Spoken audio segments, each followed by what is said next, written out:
Prologue. There is no denying it.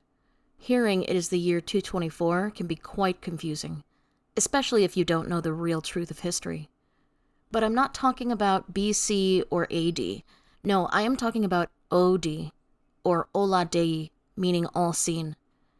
It's also, quite aptly, the abbreviation used for an overdose, which is something we all experienced a few hundred years ago.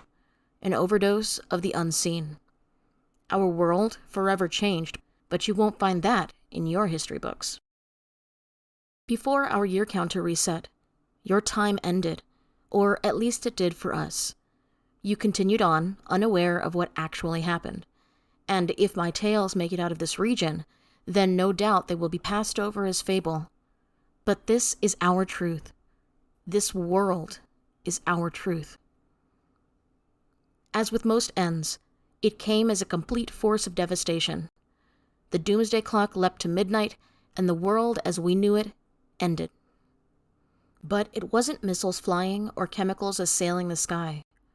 It was those who had existed unseen amongst us since the beginning, stepping into the light and making themselves known. These creatures, beings thought only to be spun from the minds of fablers like myself, had grown weary of living in the shadows, hiding their true nature, and mankind fell to them in the blink of an eye, and a new order was forced upon us. But things changed too quickly, and the devastation was too great. That was when the perennials came. Remember the story of how man obtained fire?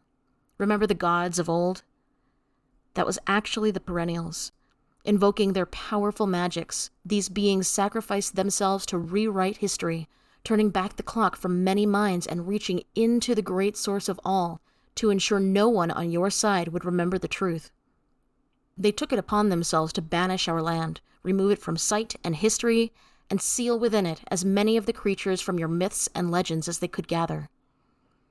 Certain people in your history have worked alongside them, hunting these beings and directing their fate accordingly, sometimes relocating them to the island of Mython.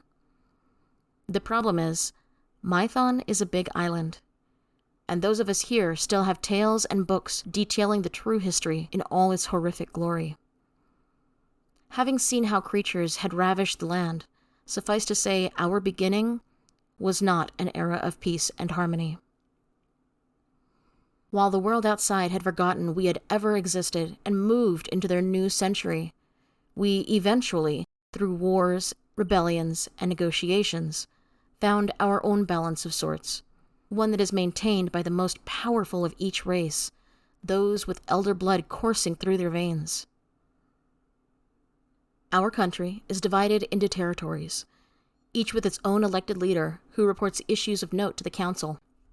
A collection of 13 species, predominantly consisting of elder bloodlines from the main preternatural lines such as shifter, fae, vampire, magical innate, elementals, celestials, and so on. Humans were of course included, but we elect our own representatives, just as any clan without such a sovereign did. The only missing faction is the perennial, because none exist anymore, at least none that we are aware of. After creating order in our world and yours, it is said they invoked the last of their magic to seal our land from discovery. Over 200 years have passed since the wars died down, and an uneasy truce was formed. The balance appears to be working. Now life has returned to normal, or at least a manner of normal only possible here. Humans and preternatural are sharing space and resources, and the council are doing what is needed to maintain peace. As I mentioned before, I am a fabler, and it is my calling to tell the tales of our people. My name is Kathryn Jayne, and the tale here is just one of the many lives that call to me.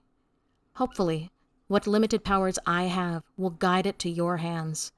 Be it fiction in your eyes or not, these stories must be told.